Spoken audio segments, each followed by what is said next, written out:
estar celebrando, o se está celebrando en Quilín, gracias a Dios, el bautismo de 10 personas. Y la gloria y la honra sea para Dios, ¿verdad? Eso quiere decir que todavía hay almas hambrientas que desean conocer de Dios. Apenas estaba leyendo también por ahí en una revista que ustedes tienen aquí de La Visión o La Flama, un testimonio de unos colportores en Tulsa, ¿verdad? Interesante historia, muy bonita. No sé si todos la han tenido oportunidad de leerla, se las voy a mencionar así rápido. De una colportora que llegó a un hogar y el caballero estaba llegando apenas de su trabajo y le dijo que no la podía atender, pero igual la muchacha le ofreció unos folletos y él dijo, bueno, está bien, pero cuando vio allí el camino a Cristo y algunos libros, dijo, no quiero nada que tenga que ver con los adventistas. Así que aquella muchacha, un poco contrariada, apenada, empezó a orar en su corazón, Señor, la obra es tuya, yo solamente soy una herramienta en tus manos. Y bueno, finalmente aquel caballero se arrepintió y dijo, bueno, deme los libros. Hace mucho tiempo yo tenía un amigo que era adventista y siempre venía conmigo a que era yo un idólatra, adorador de ídolos, de santos, y no me gustaba la forma en que él se acercaba a mí. Así que decidí dejar a un lado eso y eventualmente comencé a conocer a una familia pentecostal que me ha estado enseñando de la Biblia, pero yo creo que ahora con esta situación voy a tener suficiente tiempo para poder leer estos libros y ver de qué se trata. La sorpresa es que hoy en la actualidad esa persona conoció acerca de la verdad del sábado a través de la lectura de esos libros e invitó a otras personas más que están conociendo de la verdad del sábado. Amén. Solo porque alguien se atrevió a ir y regalarle una revista, unos libros. Así que no hay excusa. No podemos decir que somos mudos o lo que sea, pero aún en esas circunstancias la obra de Dios tiene que seguir avanzando. Podemos regalarle a alguien un CD de Doug Batchelor, por ejemplo, de muchos estudios interesantes en diversos idiomas. Se lo podemos regalar a alguien, invertir en esas cosas. Esos discos no cuestan mucho dinero. Invertir en las almas para Dios un día traerá una recompensa linda y bonita, estrellas, ¿verdad?, en la corona que Jesús pondrá en su cabeza. Así que hay muchas maneras de hacer la obra de Dios. No debemos darnos por vencido, tenemos que seguir adelante. Así que yo los voy a invitar a que brevemente inclinemos el rostro para poder meditar en la palabra de Dios. Amoroso Dios que estás en los cielos, aquí estamos, Señor, en medio de una crisis, pero estamos confiados en tus manos, sabiendo que tú eres nuestro Padre, tú eres nuestro Creador, tú eres nuestro sustentador.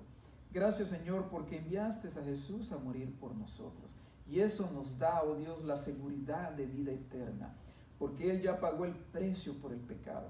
Señor, Él está pronto a venir, las señales así los dicen, pero queremos pedirte, oh Dios, que mientras nos acercamos a ese punto clímax de la historia de esta humanidad, tú, oh Señor, afiances nuestra fe, que a pesar de las crisis, de las situaciones que podamos estar viviendo, Señor, tú puedas sacar a este pueblo adelante. Hoy, Señor, nos ponemos en tus manos. Queremos pedirte que al abrir tu palabra, oh Dios, que al meditar en ella, tu Santo Espíritu se derrame en cada corazón. Te lo pedimos confiando, oh Dios, en el nombre precioso de Jesús. Amén. Cuenta una historia que cierto turista que andaba por el Cairo paseando, por allí el guía que lo llevaba le dijo, te voy a llevar a la casa del hombre más sabio. Aquel hombre, aquellos empezaron a caminar por calles polvorientas mientras aquel turista se decía, ¿a qué lugar me estarán llevando? Llegaron a una humilde choza y allí pudieron ver a un hombre apenas con una manta, una capa encima, sentado prácticamente en el suelo, una mesa, una silla, un tintero. Y aquel hombre se preguntaba, bueno, y esta es la casa del hombre más sabio. Y aquel hombre no paraba de asombrarse por aquello y le dijo a aquel anciano, oiga, pero estas son todas sus cosas. Aquel anciano volteó a mirar a aquel viajero y le preguntó, sí, pero ¿dónde están las suyas? Aquel viajero se quedó sorprendido y dijo, bueno, yo solamente estoy de paso aquí. Aquel sabio quedó mirando a aquel viajero y le dijo, exactamente, yo solamente estoy de paso aquí. Usted y yo solamente estamos de paso aquí. Pronto Cristo viene a buscar a su pueblo. Pero mientras Cristo está pronto a regresar, tenemos una misión importante que cumplir. Y nosotros sabemos que es darle una advertencia a este mundo. Cristo está próximo a venir. Y cuando Dios ha tenido que tomar acción o un evento importante va a suceder, de alguna manera Él ha hecho previsiones, ha amonestado a su pueblo, le ha dicho lo que va a suceder. Y hoy nosotros vamos a analizar, por ejemplo, qué sucedió en ciertas culturas antiguas. Y yo a mi tema esta mañana lo he titulado, si ustedes creen que tenemos problemas con el aire, puedo usar el micrófono.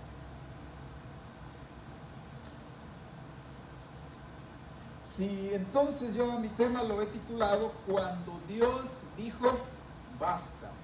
Así que hoy les voy a invitar a que podamos ir a una historia muy conocida.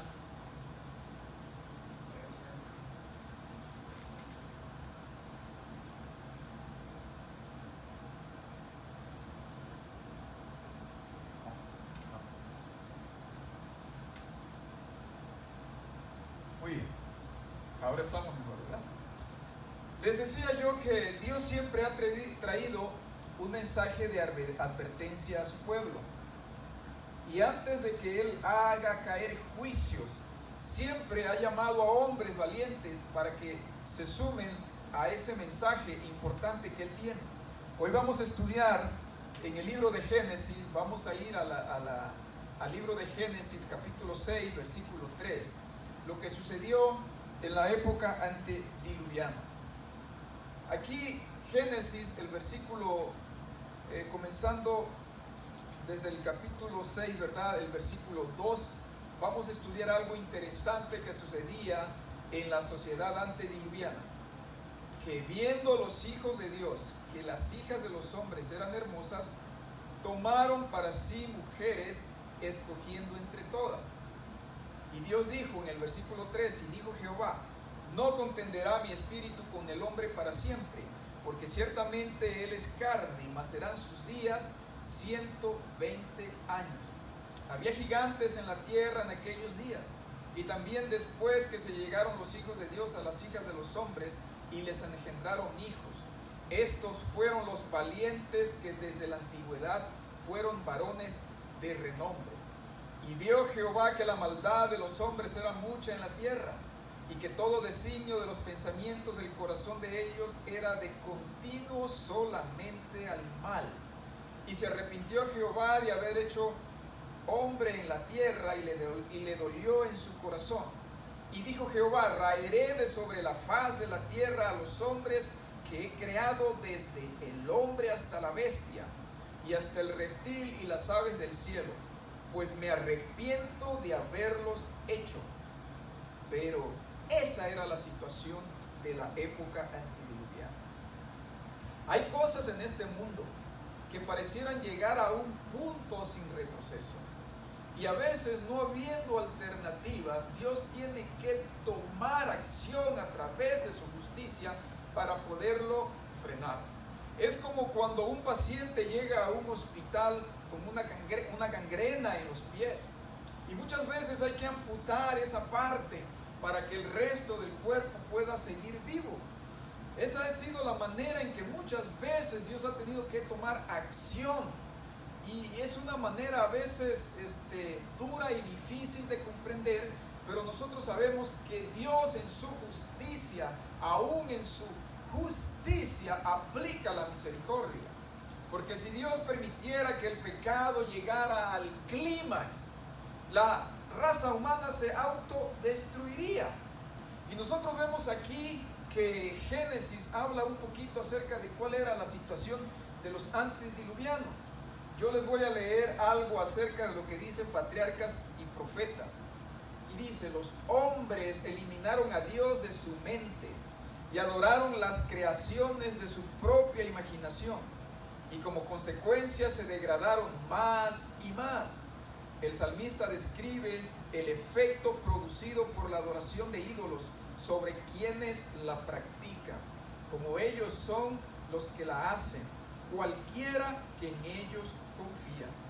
Es una ley del espíritu humano que nos hacemos semejante a lo que contemplamos. Dios había dado a los hombres sus mandamientos como norma de vida, pero su ley fue quebrantada y como resultado cometieron todos los pecados concebibles.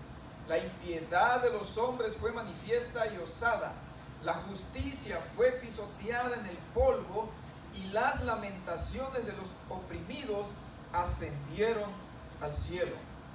Una de las cosas que existió en la época antediluviana fue que los antediluvianos violentaron una de las primeras instituciones creadas por Dios en el jardín del Edén, el matrimonio.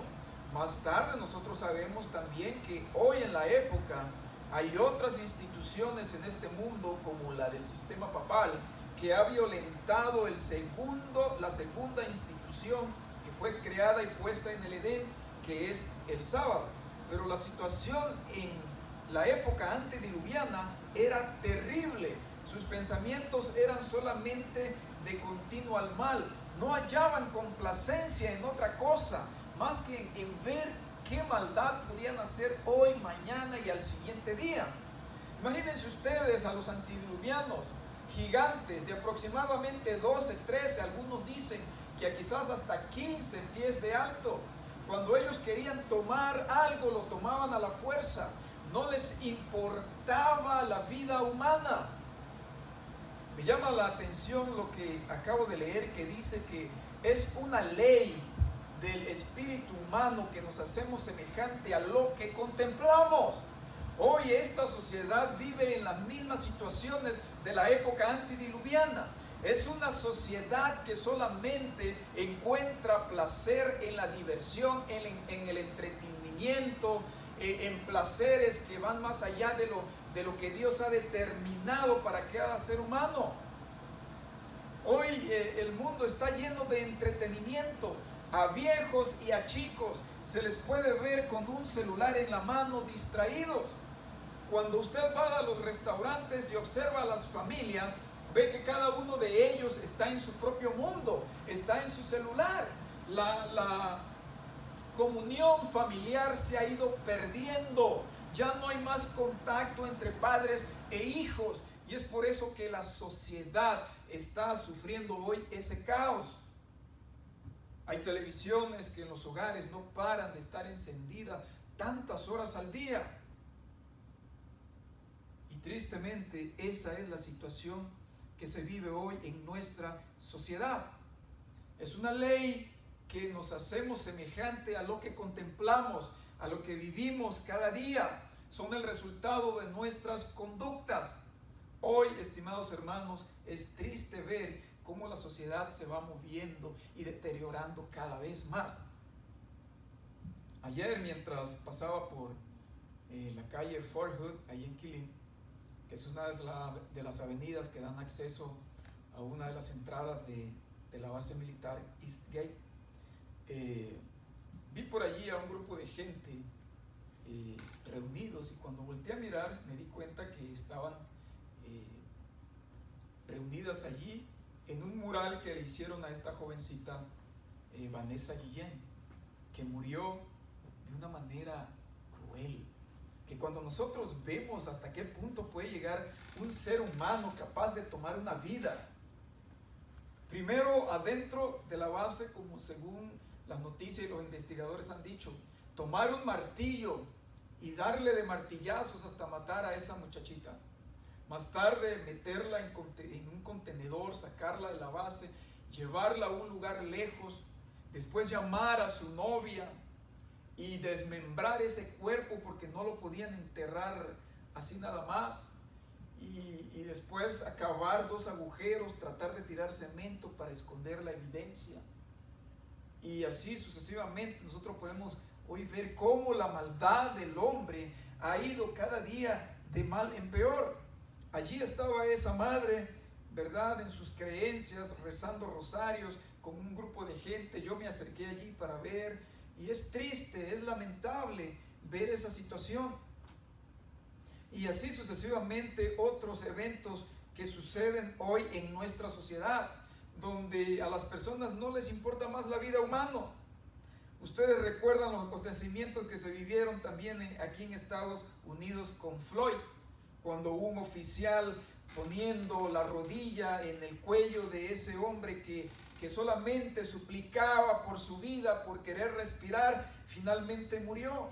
La insensibilidad humana a todos lados.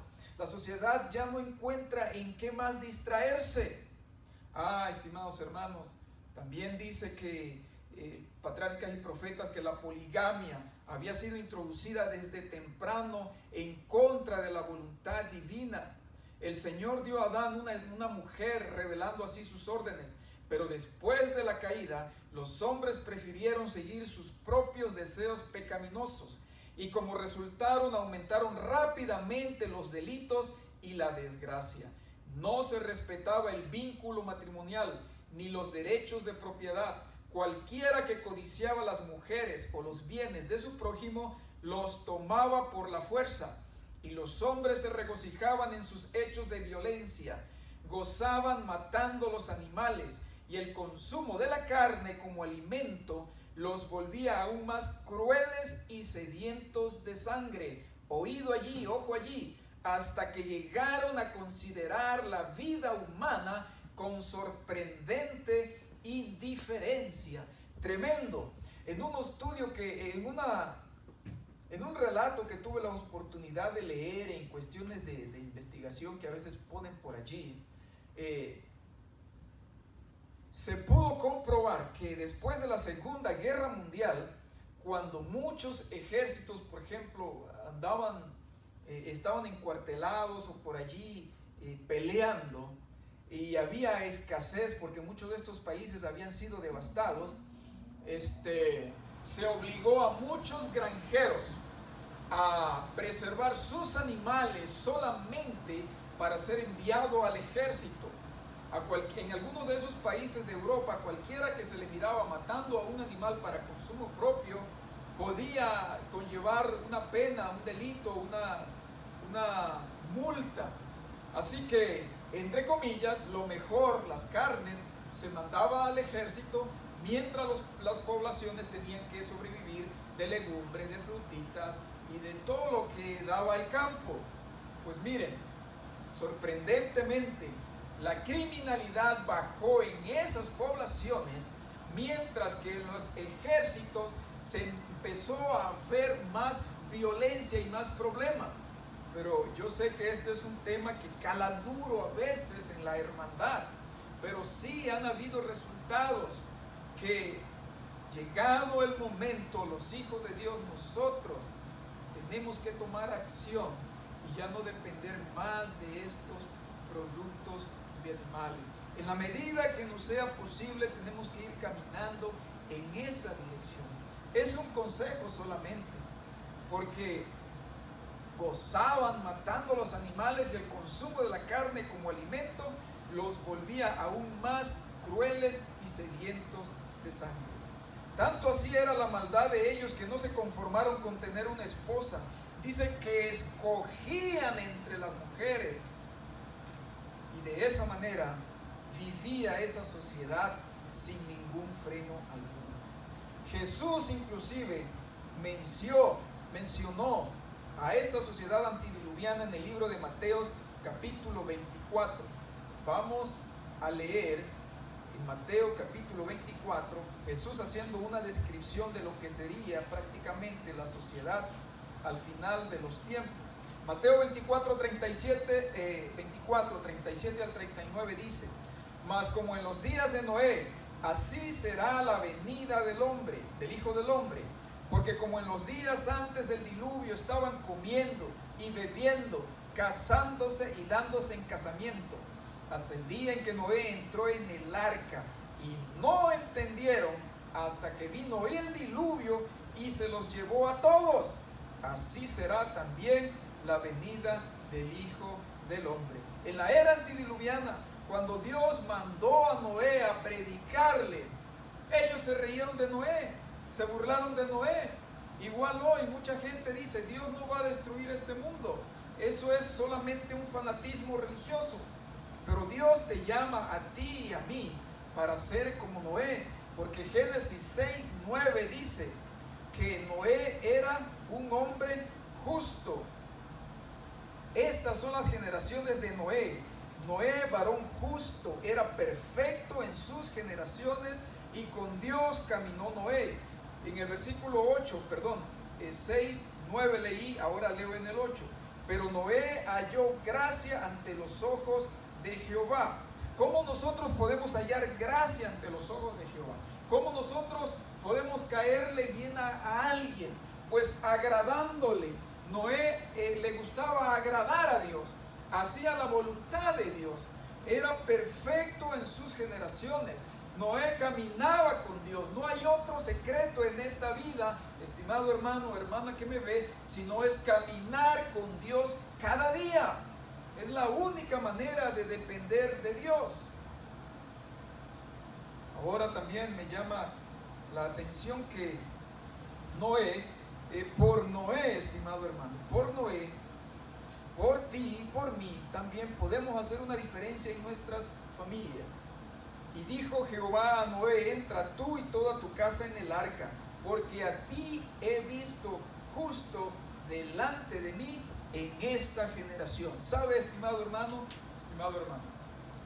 Dios te llama a ti en tu hogar a ser justo? Muchas veces sin darnos cuenta, vamos a traer salvación a nuestro hogar, a nuestro vecindario, sencillamente por hacer la diferencia. No te preocupes si tu esposo es infiel todavía, si tu esposa aún no quiere las cosas con Dios, si tu hijo se han ido de la casa, mantente fiel al Señor. Él va a traer a sus hijos a su debido momento. No pierdas la esperanza. No pierdas la esperanza. Mantente fiel al Señor. Yo tengo una familia también. Tengo 3 varoncitos. Están creciendo. Y gracias a Dios ahí la llevamos. Ahí nos comunicamos. Ahora mi hijo está 15 años. Está bien altote. Y siempre hablamos, siempre conversamos. Pero una de las maneras que como padres tenemos que debemos hacer es hacernos amigos de nuestros hijos. De vez en cuando hay que aplicar disciplina, pero hay que dejarles ver que los amamos, que los queremos. Haga el culto familiar cada noche, cada día, y usted va a notar la diferencia por sus hijos. Ore con sus hijos. Yo le doy gracias a Dios porque a veces entro al cuarto y veo a mi hijo arrodillado orando. A veces en la mañana también se levanta, hace su devocional. Nosotros hemos comprado en casas las bellas historias de la Biblia, las hermosas enseñanzas de la Biblia. Hemos comprado como 5 o 6 diferentes tomos de libros, y todos esos se lo hemos repasado a mis hijos. Los últimos tomos que compramos fueron 8 tomos que son relatos combinados del espíritu de profecía con historias de la Biblia. Mis hijos lo están leyendo. Parece nada, pero tenemos que invertir en nuestros hijos. De vez en cuando salga con ellos a dar un paseo como familia, al lago, a algún lugar, pero haga tiempo para estar con su familia. Yo sé que el trabajo a veces es agotador y consume, pero tenemos que hacer tiempo para nuestras familias. Nunca pierda la esperanza. Sus hijos, Dios los traerá de vuelta. Solo en el tiempo de Noé prevalecieron los que entraron en el arca. Qué triste que el arca había sido hecha para que esa multitud pudiera salvarse, pero despreciaron la bondad, la misericordia de Dios, y solamente 8 personas entraron al arca. De seguro que Dios hubiese preferido haber dejado los animales a un lado y que hubiese sido llena por los seres humanos. Pero nosotros vemos que ahí los animales obedecieron la voz de Dios entrando en el arca, mientras que los seres racionales se quedaron afuera. Amado hermano, segunda de Pedro 2:5, que dice que Noé fue un pregonero de justicia. Un pregonero de justicia. Hoy Dios nos llama a ser también a nosotros pregoneros de justicia. Donde quiera que estemos, comencemos a través de la oración, intercediendo por alguien, hablándole a alguien, regalándole un folleto a alguien. Y dice segunda de Pedro 2:5, y si no perdonó al mundo antiguo, sino que guardó a Noé, pregonero de justicia, con otras 7 personas, trayendo el diluvio sobre el mundo de los impíos. Interesante lo que dice segunda de Pedro 2:5, que Noé fue un pregonero de justicia. Y vamos a ver qué dice Hebreos 11:7, otra característica que tenía Noé. Hebreos 11:7. Y dice: por la fe Noé, cuando fue advertido por Dios acerca de cosas que aún no se veían, con temor preparó el arca en que su casa se salvase. Y por esa fe condenó al mundo y fue hecho heredero de la justicia que viene por la fe. Por la fe, estimados hermanos, Noé condenó al mundo, él le creyó a Dios y finalmente Noé se salvó, él y su familia. A mí me da tristeza cuando veo en la Edad Media como muchos de estos mártires que fueron llevados al circo, despedazados por los leones, otros que fueron quemados en hogueras, otros decapitados. Ellos por su fe condenaron al mundo. Cuando yo leo la historia de Juan Hus, cuando leo la historia de otros mártires cristianos que fueron llevados a la hoguera, pero aún allí murieron cantando fieles a Dios, yo digo, ¡qué valor! Pero por su fe condenaron a esa generación, haciendo la diferencia. Yo te pregunto a ti, hermano y hermana, joven, ¿tendrás un día el valor de ofrecer tu vida por él? Yo espero que sí. Llegado el momento, Dios es el que da el valor para enfrentar aún la misma muerte. Y de esa manera, estimado hermano, Noé condenó a ese mundo antidiluviano. Saben, a mí me da mucha tristeza hoy ver, por ejemplo, yo sigo las noticias de México y ver cómo esos miserables corruptos hicieron y deshacieron con el país, vendiéndolo, entregándolo. Esa gente corrupta que tomaba el dinero del pueblo y bebían como jeques, comprando mansiones por todas partes del mundo, mientras el pueblo se moría de hambre. México tiene muchos recursos para poder ser un país de primer nivel, pero la corrupción ha llegado a un punto que tristemente seguirá. Lo que este hombre Andrés Manuel está haciendo hoy es realmente encomiable y está tratando de hacer lo que puede, pero el problema no es la política, es el corazón del ser humano. Allí es donde radica el problema. Por eso Santiago dice que un día aullad ricos por la miseria que os ha de venir. Sin lugar a dudas que allí estarán aquellos miserables que se aprovecharon de los demás, que robaron a su nación, que vendieron su patria y se olvidaron de los necesitados. Allí estarán aullando como perros cuando las plagas les lleguen, porque nunca tuvieron misericordia de los más necesitados. Y es triste ver cómo en el mundo esa situación es así. Hoy la gente es deshonesta también. Roba, mata por robar. Saben, los otros días entré a Home Depot de allá en Georgetown, andaba por allá haciendo un trabajo y compré un tambo de pintura de 5 galones y otros materiales que tenía allí.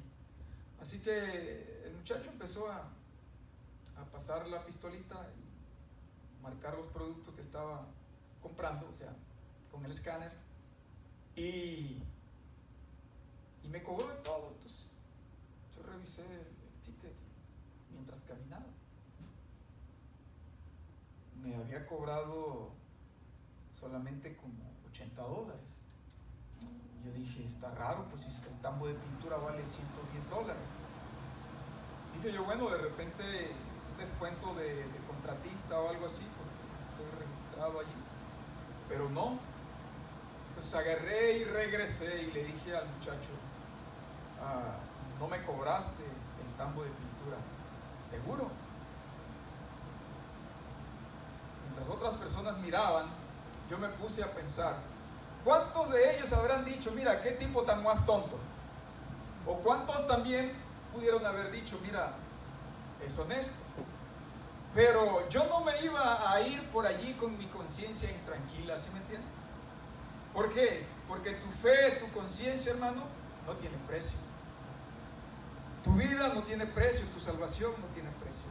Esa fue la situación de los antediluvianos y tuvieron que ser destruidos. Pero ahora vamos a ver otro pueblo que se encuentra allí mismo en el libro de Génesis, al comienzo de las civilizaciones de este mundo, ¿verdad? No llevaban muchos años. Vamos a ver la situación de Sodoma y Gomorra. Sodoma y Gomorra no era cualquier pueblo. Era un pueblo que estaba cerca del valle del Jordán. Era un pueblo progresista. Era un pueblo donde la agricultura prosperaba. Entre otras cosas interesantes, también tenían asfalto. Y también por tener cerca el Mar Muerto, habían por allí minas de sal. Realmente era interesante Sodoma y Gomorra. Pero la maldad de este pueblo, tristemente, los llevó a un punto donde Dios tuvo que tomar acción. Y nosotros encontramos aquí en el libro de Génesis, en el capítulo 18, cuando Dios se entrevista con Abraham, viene a visitar a Abraham y le da a conocer a Abraham cuál es el plan de Dios en esa noche. Dios le dice, voy a destruir a Sodoma y Gomorra. Los voy a destruir porque realmente el versículo 18-20 dice, entonces Jehová le dijo, por cuanto el clamor contra Sodoma y Gomorra se aumenta más y más, y el pecado de ellos se ha agravado en extremo, descenderé ahora y veré si han consumado su obra según el clamor que ha venido hasta mí, y si no, lo sabré. Dios le dice a Abraham, voy a destruir a estas dos ciudades perversas. Y ahí nosotros vemos que Abraham empieza a interceder y le dice, primero le dice, Señor, ¿y qué tal si ahí hay 50 justos? Y le dice Dios, bueno, si hay 50, no los voy a destruir. Pero después Abraham empieza a bajar y dice, y si no hay 50, hay 40, hay 20.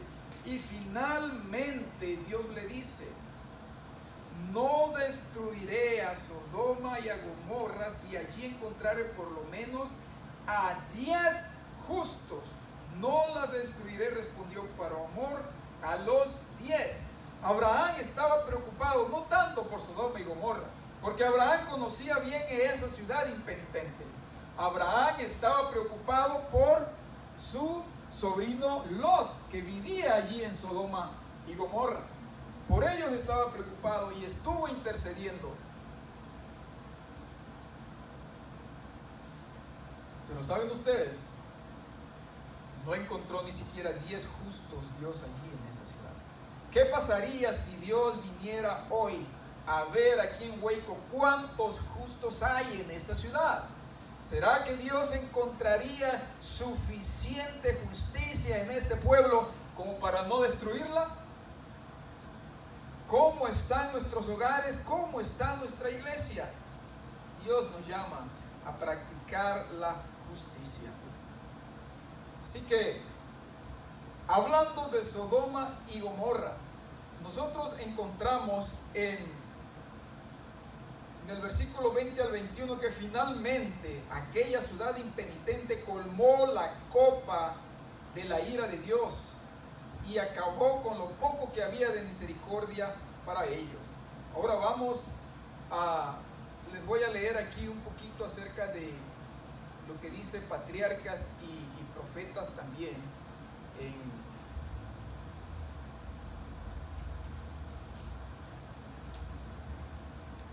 en lo que habla acerca de Sodoma y Gomorra. Y escuchen lo interesante que dice: la abundancia general dio origen al lujo y al orgullo. La ociosidad y las riquezas endurecen el corazón que nunca ha estado oprimido por las necesidades, ni sobrecargado por el pesar.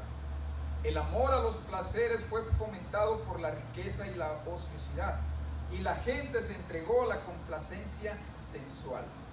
He aquí, dice Ezequiel, esta fue la maldad de Sodoma tu hermana, soberbia, hartura de pan y abundancia de ociosidad tuvo ella y sus hijas, y no corroboró la mano del afligido y del menesteroso. O sea, no se preocupó por ayudar a los más necesitados, y ensoberbeciéronse e hicieron abominación delante de mí, y quitélas como vi que era necesario. Tremendo. Reinaban en Sodoma el alboroto y el júbilo, los festines y las borracheras. Las más viles y más brutales pasiones imperaban desenfrenadas. Los habitantes desafiaban públicamente a Dios y a su ley, y encontraban deleite en los actos de violencia. Aunque tenían ante sí el ejemplo del mundo antidiluviano y sabían cómo se había manifestado la ira de Dios en su destrucción, sin embargo seguían la misma conducta impía. ¡Wow! Era terrible lo que sucedía en Sodoma.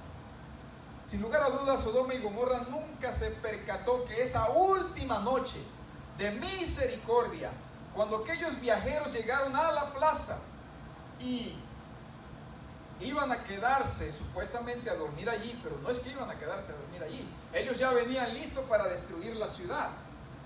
Lot, que vivía allí en Sodoma y Gomorra y que conocía la maldad del pueblo, fue hasta donde estaban estos visitantes y les insistió y les dijo: por favor, vengan a mi casa, vengan bajo la protección de mi hogar, no pueden quedarse aquí.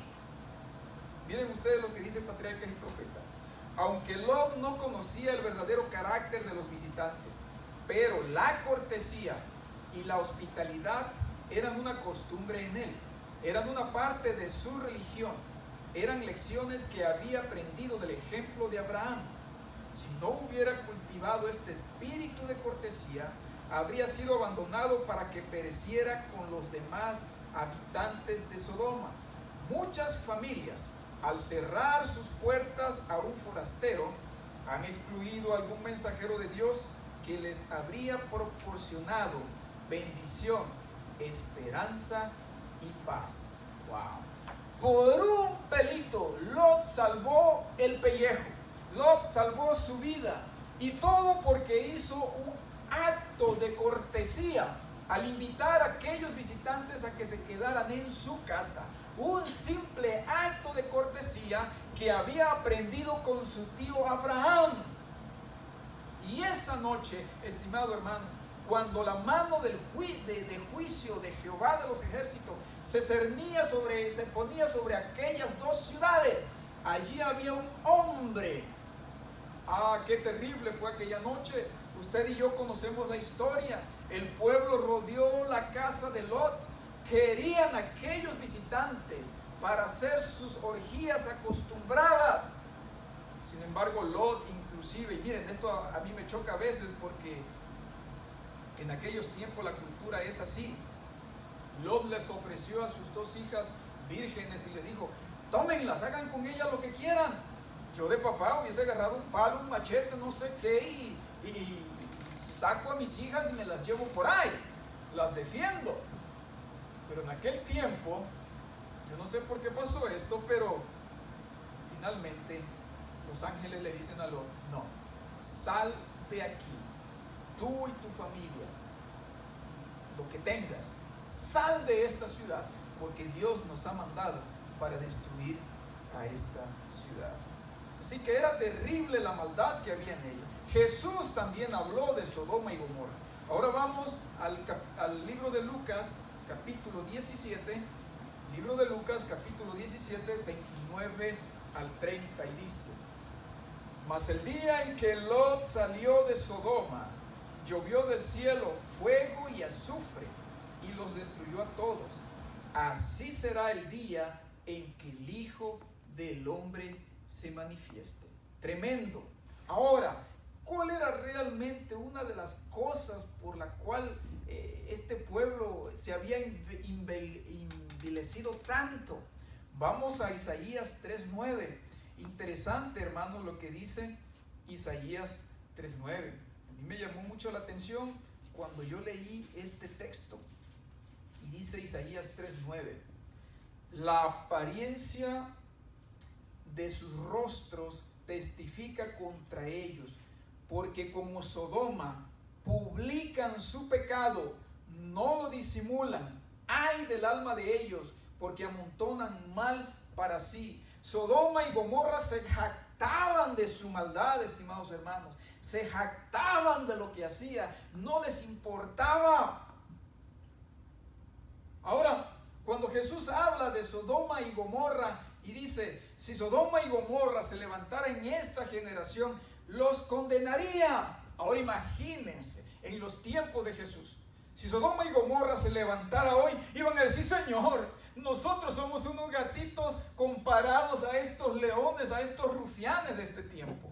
Viendo la maldad de esta sociedad, nosotros merecemos ser salvos. Mira la generación de esta época moderna. En Estados Unidos, el 15 de julio del 2015, la Corte Suprema prácticamente ratificó el matrimonio homosexual. Hoy, en esta sociedad, a lo malo se le llama bueno y a lo bueno se le llama malo. Este movimiento no solamente ha ganado fuerza, sino que se está tratando de imponerse. No solamente piden respeto, pero ahora quieren imponerlo a través de la teoría de género, a través de que las iglesias tengan que proveerles los sacramentos, los rituales para ellos, aún viviendo en sus propias maldades. No, nos tienen que casar, nos tienen que bautizar, si no es discriminación. A nuestros niños en las escuelas les tienen que enseñar ya que esto es normal. Saben, a mí, yo no soy una persona millonaria, rica, pero cuando mi niño empezaron en la escuela, gracias a Dios tenemos la bendición, la fortuna de tener una academia adventista ahí en Quilín. Y yo le dije a mi esposa, pues vamos a mandar al niño. Y al mayor lo enviamos desde kinder. Después pasó a primer grado. Entonces, al otro niño lo íbamos a meter a kinder, pero el kinder nos valía más caro que los primeros grados, así que decidimos enviarlo a una bilingüe afuera, solamente por empezando kinder. Era un año que él iba a hacer en kinder. Yo dejé a mis niños, lo más que los pude retener en mi casa, los tuve en casa. Mi esposa siempre se quedó con mis hijos. Le doy gracias a Dios porque nunca tuvimos que enviar a nuestros hijos a un daycare, a ningunos lugares de cuidados. A mí me ha tocado ver cómo a veces los niños son tratados como algo más, un objeto más. Y mientras estábamos evaluando, bueno, un día llega mi niño y nos pregunta a papá, a mamá, y nos dice: oye, ¿está bien tener dos mamás? Pero yo en todo esto no había procesado las cosas. Y yo le digo: bueno, pues yo tenía mi bisabuela, era mi mamá, y tengo a mi mamá. No, 2 mamás o 2 papás. Y ahí se me prendió a mí el foco y le dije: ¿por qué? Sí, dice, porque en la escuela dicen que tener o 2 papás o 2 mamás es normal, o sea, una familia normal. Y yo me quedé y le dije a mi esposa: no, el niño termina este año aquí y va para la academia, y a partir de allí nosotros hemos tenido a nuestros hijos en la academia adventista. O sea, yo sé que es caro, a veces es difícil, la colegiatura es cara, pero si no hubiese esa oportunidad, en casa trate de enseñarle a sus hijos principios básicos, principios que Dios ha establecido. ¿Saben qué? Hoy en las escuelas es triste ver cómo esta situación va ganando cada vez más y más terreno. Nuestra sociedad se ha estado corrompiendo y Satanás sabe que si él logra educar la mente de los pequeños desde que son chicos, logrará tener una sociedad flexible, maleable, que él la pueda hacer a su antojo. También sabemos que finalmente esa noche, cuando los ángeles le sacaron a Jacob prácticamente de la mano, casi que lo sacaron arrastrando, y le dijo: sal de este lugar, vámonos de aquí. Nosotros nos damos cuenta que ahí sucedió algo interesante. Les voy a leer un texto aquí que habla acerca de la esposa de Lot. La esposa de Lot, en vez de aceptar la salvación con gratitud, miró hacia atrás presuntuosamente, deseando la vida de los que habían despreciado la advertencia divina, y su pecado mostró que no era digna de la vida por cuya conservación sentía tan poco gratitud. Hoy hay que tener cuidado, estimado hermano, estimado hermano. ¿Qué cosas están por encima de las cosas de Dios? ¿A qué cosas nosotros valoramos? En los últimos tiempos, muchos que profesaron ser fieles a Dios, siendo atraídos por el mundo, por las cosas que da el mundo, por las cosas que este mundo ofrece cada día en cuestión de diversión, de riqueza, de placeres, muchos se quedarán como estatua de sal mirando hacia atrás. Es urgente que salgamos y avancemos hacia adelante sin mirar atrás para tratar de salvar nuestras almas. Pero también es curioso ver cómo inclusive los hijos de Dios corren peligro, porque hoy vamos a analizar, ya para ir cerrando y terminando, cómo por ejemplo Ezequiel 22 y el capítulo 8 hablan de la situación que vivieron el antiguo pueblo de Judá. Ya Israel hacía tiempo había caído en la idolatría y habían sido diluidos entre las otras culturas que los rodeaban, pero solamente quedaba Judá. Y Judá, la tribu de Judá, los judíos, en el capítulo 8 de Ezequiel, nosotros vemos allí cómo se va describiendo la situación de la época de la apostasía, de la mayor apostasía del pueblo judío, que era un pueblo que se decía que era un pueblo de Dios. Y en el capítulo 8, del versículo 9 en adelante, dice: me dijo luego, entra y ve las malvadas abominaciones que hacen estos allí. Y entré pues y miré, y he aquí toda forma de reptiles y de bestias abominables, y todos los ídolos de la casa de Israel que estaban pintados en la pared alrededor de ellos. Habían caído estos hombres en la idolatría, algo que Dios había prohibido. Tremendo. Es por eso que nosotros vemos aquí, estimados hermanos, que Jeremías hace una comparación entre el pueblo de Jerusalén al pueblo de Sodoma y Gomorra. Y vamos a verlos. Jeremías 23:14. Jeremías 23:14, vamos a ver la comparación que hace acerca de este pueblo. Jeremías 23:14. Espero que en sus casitas estén usando sus Biblias. Siempre es bueno corroborar, siempre es bueno tener la palabra de Dios como una espada en la mano. Y dice: y en los profetas de Jerusalén he visto torpezas, cometían adulterios y andaban en mentiras y fortalecían las manos de los malos para que ninguno se convirtiese de su maldad. Me fueron todos ellos como ¿quién? Como Sodoma y como Gomorra.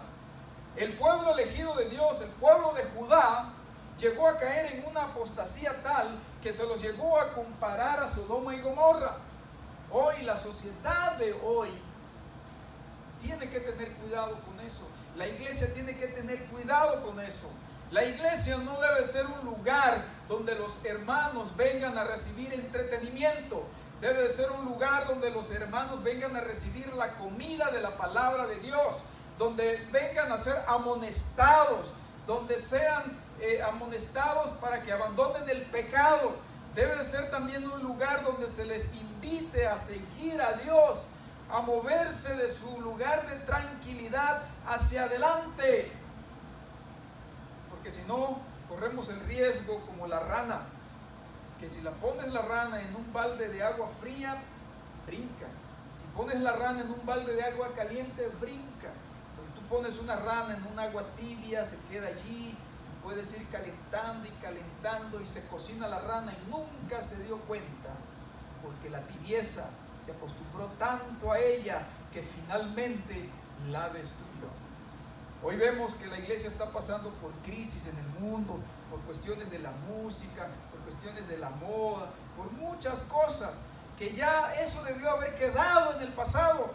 Por eso es que aún desde el púlpito tiene que amonestarse a la iglesia, animarle a que continúe fiel a Dios, que siga hacia adelante, porque los juicios de Dios están por venir y hay que ir a advertirle al mundo de que Cristo viene pronto. Ese debiera ser el trabajo en el cual estuviéramos enfocados. La iglesia ya debería de olvidarse de las contiendas, de los problemas, de las rencillas, porque eso ya lo sabemos. Los pastores, los dirigentes de iglesia no deben de ser bomberos que se dediquen a apagar fuego aquí y allá. No, deben de ser personas que guíen al rebaño, que los entrenen para hacer mejor la obra de Dios. Pero cuando usted ve a un hermanito o una hermanita por allí quejándose por todo y que tiene problema con este y con lo otro, yo quiero decirles algo simple: aunque duela, no ha madurado espiritualmente, le falta madurez en el espíritu, en el Señor, porque los hijos de Dios ya no andan pendientes de eso. Los hijos de Dios tienen que ir a salvar almas. Ahora imagínense ustedes que un ejército que va a la guerra se ponga a pelear entre ellos por contienda. Viene el enemigo y los aplasta.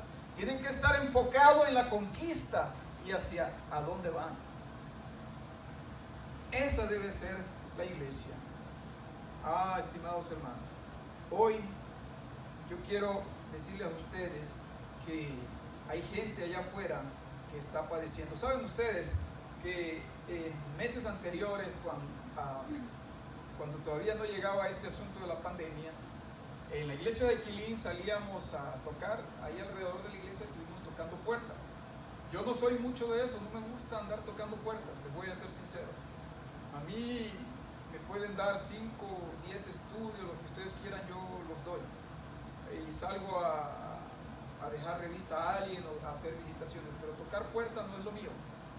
Pero bueno, había un buen grupo de hermanos motivados que querían hacer la obra y pues hay que apoyarlos. Pero déjenme decirles que de 20 puertas, si acaso, se abre una. Pero aún así, pues es parte de lo que tenemos que hacer. La gente no está interesada en las cosas de Dios. Ahora, ¿cómo esta generación puede evitar este castigo?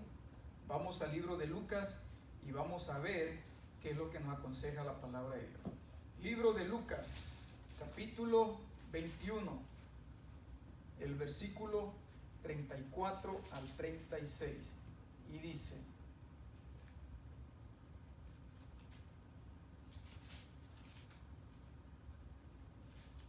mirad también por vosotros mismos, que vuestros corazones no se carguen de glotonería y embriaguez, y de los afanes de esta vida, y venga de repente sobre vosotros aquel día. Cuidado, hay que mantenerse vigilando, porque como un lazo vendrá sobre todos los que habitan sobre la faz de toda la tierra. Velad pues en todo tiempo, y escuchen, A veces andamos buscando fórmulas, pero no hay fórmulas. Ya Jesús nos lo dijo, está en la palabra de Dios. ¿Y qué dice? En todo tiempo orando, que seáis tenidos por dignos de escapar de todas estas cosas que vendrán y de estar en pie delante del Hijo del Hombre. Orando en todo tiempo, antes que vengan todas estas calamidades tristes y difíciles. En la iglesia de Quilín hay una hermana que es de Venezuela. Emigraron de Venezuela hace ya como 2 años por la situación crítica. Y esta hermana es una hermana de oración. Así que ella gustosamente trajo a la iglesia este plan de un plan de oración.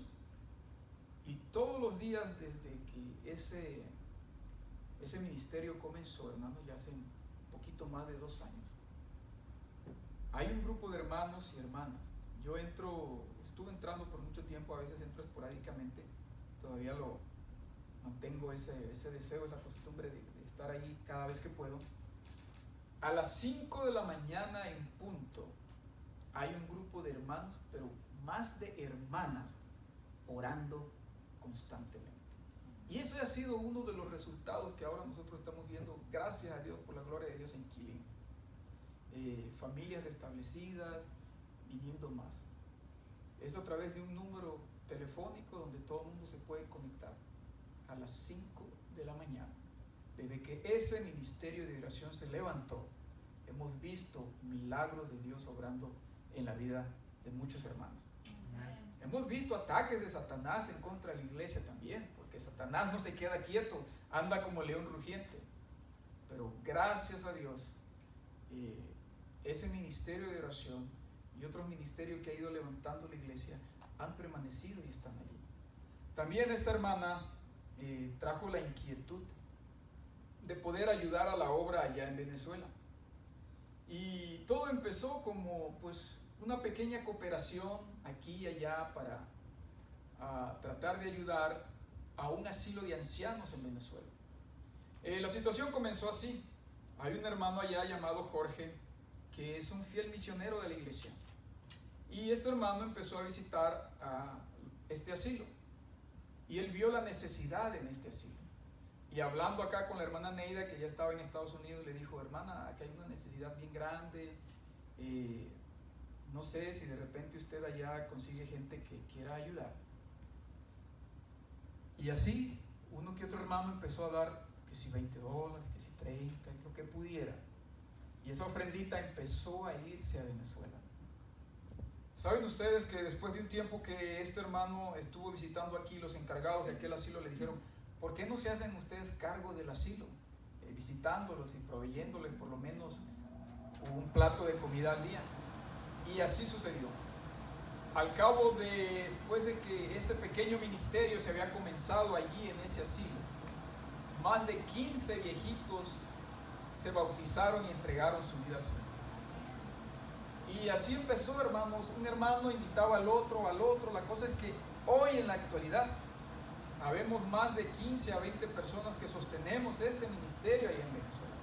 Pero no se ha quedado solamente en ese asilo. Es interesante ver cómo a veces en un día se reparten hasta 180 comidas a estas personas que no tienen nada, que a veces tienen que andar buscando en la basura. Y el hermano contaba la historia de otra hermana también, que es una fiel misionera allí en Caracas, que dice que ella vio una vez a un joven sacando de la basura y encontró un pedazo de pollo y sacudiéndole los papeles de baño, comiéndose eso. Hasta gestos hacía, pero el hambre a veces lleva a las personas a esto. Esta hermana lo invitó para que fuera al comedor y allí pudiera obtener por lo menos un alimento diario. Y de este ministerio que se ha comenzado a la distancia, ya se han levantado por lo menos 2 grupos allí en Venezuela, más el asilo. También se comenzó una obra en 2 áreas diferentes de Colombia. Y es interesante cómo familias han venido a los pies del Señor. A este momento, desde que se comenzaron esos ministerios, hermanos, han habido más de 100 bautismos en esos diferentes lugares, que quizás para nosotros $20 no haga mucha diferencia aquí, pero cuando se envían a estos lugares ayudan mucho. Y es por eso que aún seguimos apoyando. Y así de una manera calladita yo les digo a los hermanos, háganlo, sin descuidar la iglesia, sin descuidar las necesidades locales. Con mucho gusto yo lo hago, al ver cómo lo poquito que yo doy ayuda a esta gente. ¿Cuánta de esta gente vamos a ver un día en el cielo diciendo gracias por tu ayuda? Y esa es la manera en que la iglesia se tiene que mover hoy. En estos momentos de crisis debemos dejar nuestras casas, ver el vecino, la vecina, alguien tiene una necesidad, prepare algo por allí, ponga una revista, y si usted ve que la persona es receptiva a esto, délo con mucho amor. Hoy el pueblo de Dios tiene que ser astuto al llevar la obra a otros lugares. Aunque la sociedad está terriblemente afectada y cada día de mal en peor, y esto no va a componerse, estimados hermanos, podemos concluir como dice Proverbios, los versículos que leyó el joven. Vamos a leerlo una vez más y con esto vamos a terminar. Una fiel amonestación para todos nosotros. Unas palabras que deben de quedarse grabadas en nuestro corazón. Y aunque pareciera ser que el tema de hoy no tiene nada que ver con Proverbios, pues este versículo aquí dice mucho. Partiendo desde el 21. Clama en los principales lugares de reunión. En las entradas de las puertas la ciudad dice sus razones. Leo Proverbios 1 del 21 en adelante. ¿Hasta cuándo, simples, amaréis la simpleza? Y los burladores desearán el burlar, y los insensatos aborrecerán la ciencia. Volveos a mi reprensión. He aquí, yo derramaré mi espíritu sobre vosotros, y os haré saber mis palabras. Por cuanto llamé y no quisisteis oír, extendí mi mano y no hubo quien atendiese, sino que desechasteis todo consejo mío y mi reprensión no quisisteis. También yo me reiré en vuestra calamidad, y me burlaré cuando os viniere lo que teméis. Cuando viniere como una destrucción lo que teméis, y vuestra calamidad llegare como un torbellino, cuando sobre vosotros viniere tribulación y angustia, entonces me llamarán y no responderé. Me buscarán de mañana y no me hallarán. Por cuanto aborrecieron la sabiduría y no escogieron el temor de Jehová, ni quisieron mi consejo, y menospreciaron toda reprensión mía, comerán del fruto de su camino y serán hastiados de sus propios consejos, porque el desvío de los ignorantes los matará, y la prosperidad de los necios los echará a perder. Pero escuchen aquí la promesa para los hijos de Dios. Mas el que me oyere habitará confiadamente y vivirá tranquilo, sin temor de ¿qué cosa? Sin temor del mal. Gloria a Dios por eso. Es necesario entonces que hoy comprendamos la situación en que vivimos, que la amonestación sea para nosotros primero, y que después estemos dispuestos a ser como Noé, pregoneros de justicia. Que Dios nos bendiga, hermanos, en esta mañana a todos y a cada uno de nosotros. ¿Hay que concluir con una oración o viene el canto primero? Okay. Así que les invito desde casita a que entonemos esta alabanza que va a ser puesta en la pantalla, y más tarde su servidor cierra con una oración.